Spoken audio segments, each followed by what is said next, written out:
पंजाब में मुझे लगता है कि 13 की 13 सीट जनता मन बना चुकी है, क्योंकि पिछले 2 साल की जो हमारी सरकार है, हमने यहाँ पे बिजली फ्री कर दी, हमने यहाँ पे स्कूल बना रहे हैं, ठीक मोहल्ला क्लिनिक बना रहे हैं, हॉस्पिटल बना रहे हैं, बच्चों को नौकरी दे रहे हैं, रोजगार खूब दे रहे हैं, उससे जनता बहुत खुश है। तो 13 सीट आनी चाहिए। देश भर के हिसाब से अगर हम बात करें तो इंडिया ब्लॉक पर बीजेपी को लेकर क्या कुछ होगा? तो बीजेपी कितनी सीटें जीतेगी इंडिया ब्लॉक में?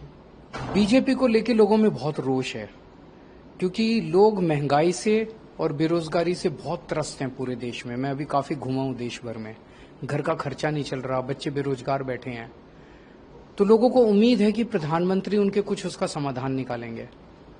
लेकिन जब लोग टीवी ऑन करते हैं और प्रधानमंत्री जी को भाषण देते सुनते हैं, तो वो देखते हैं कि प्रधानमंत्री जी गाली गलौज कर रहे हैं। प्रधानमंत्री जी कहते हैं, अगर आपने इंडिया गठबंधन को वोट दिया तो ये अगर 2 भैंस है तो 1 भैंस खोल के ले जाएंगे। एक भाषण में प्रधानमंत्री जी ने कहा कि अगर आपने इंडिया गठबंधन को वोट दिया तो ये आपके घर की टूटी खोल के ले जाएंगे। अगर आपने इंडिया गठबंधन को वोट दिया तो ये आपका मंगलसूत्र छीन के ले जाएंगे। बॉम्बे में जाके प्रधानमंत्री बोले कि शरद पवार भटकती आत्मा है, उद्धव ठाकरे अपने पिताजी की नकली संतान है। लोग गाली तो नहीं सुनना चाहते। लोग ये उम्मीद करते हैं कि हमारे प्रधानमंत्री कोई पेट्रोल सस्ता करने की, डीजल सस्ता करने की बात कहेंगे, कुछ महंगाई से कोई रोजगार की बात करेंगे। तो लोग बहुत नाराज हैं। एक तरफ तो परेशानी हो रही है और दूसरी तरफ उनके प्रधानमंत्री बस गाली गलौज में पड़े हुए हैं। और आजकल प्रधानमंत्री जी कुछ अलग ही दुनिया में है।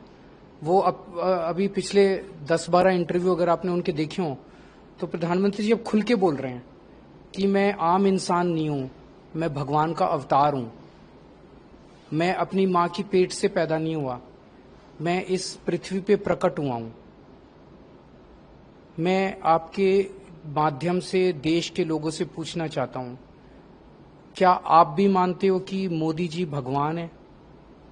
हम रामचंद्र जी को मानते हैं, कृष्ण जी को मानते हैं, हम हनुमान जी को मानते हैं, शिव जी को मानते हैं, वाहिगुरु जी को मानते हैं। मोदी जी को भगवान कैसे मान सकता है कोई? और आजकल इनके पूरे चेले चपाटे भी उनको, संबित पात्रा कहते हैं कि भगवान जगन्नाथ मोदी जी के भक्त हैं। नड्डा साहब कहते हैं कि मोदी जी देवताओं के देवता हैं। पता नहीं कौन सी दुनिया में जी रहे हैं ये लोग। जनता त्रस्त हो रही है, जनता के घर का खर्चा नहीं चल रहा, महंगाई हो रही है, बच्चे बेरोजगार बैठे हैं और ये अपने आप को भगवान माने बैठे हैं। हमको सबको तो कीड़े मकोड़े समझते हैं ये लोग। ये दूसरा मुद्दा जिसे लेकर आप लगातार, और मैं आपके माध्यम से आरएसएस से पूछना चाहता हूं, आरएसएस अपना रुख साफ करे। आरएसएस चुप नहीं रह सकता। आरएसएस बताए कि क्या आरएसएस भी मानता है कि मोदी जी भगवान का अवतार हैं? ये दूसरा मुद्दा जिसे लेकर आप लगातार हमला हो रहे हैं, सवाल उठा रहे हैं कि बीजेपी अगर सत्ता में आती है, जो 400 सीटों की बात हो रही है, अगर उन्हें मिलती है तो रिजर्वेशन खत्म कर सकते हैं। इसलिए प्रधानमंत्री ने कई बार तुष्टिकरण दिया कि हम ऐसा बिल्कुल नहीं करेंगे, हम तो चाहते हैं कि रिजर्वेशन। तो 400 सीट क्यों चाहिए उनको? 400 सीट इसलिए चाहिए क्योंकि उन्होंने मन बना रखा है कि वो संविधान को पलट के और रिजर्वेशन खत्म करेंगे। सरकार चलानी है तो वो तो 300 में भी चल जाती है। तो 400 सीट चाहिए, 400 सीट चाहिए। तो इनके अंदर से पता चला कि ये रिजर्वेशन खत्म, एससी, एसटी और ओबीसी का रिजर्वेशन खत्म करना चाहते हैं। जब पकड़े गए तो अब वो मुद्दे को घुमाने की कोशिश कर रहे हैं।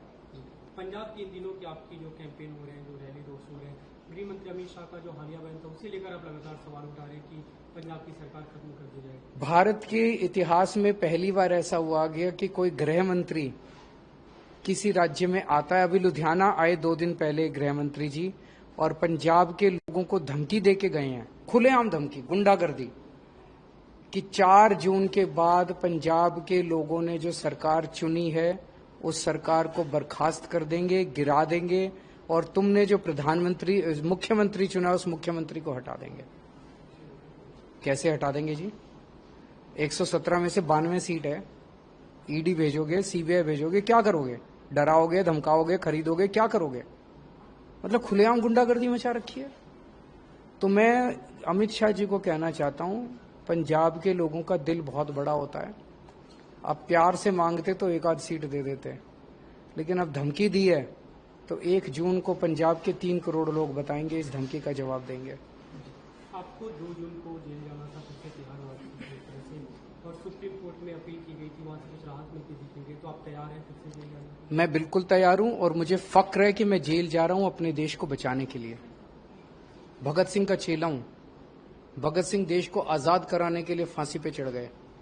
मुझे अगर देश को बचाने के लिए इस तानाशाही और इस गुंडागर्दी से जो माहौल इन्होंने बना रखा है, कहीं सरकार गिरा देते हैं, किसी के एमएलए तोड़ देते हैं, शिवसेना के 2 टुकड़े कर दिए, एनसीपी के 2 टुकड़े कर दिए, सरकारें गिरा दी, सारे भ्रष्टाचारियों को अपनी पार्टी में इस तानाशाही के खिलाफ अगर मुझे 100 बार भी जेल जाना पड़े अपने देश को बचाने के लिए, मैं उसमें अपना गौरव महसूस करूंगा।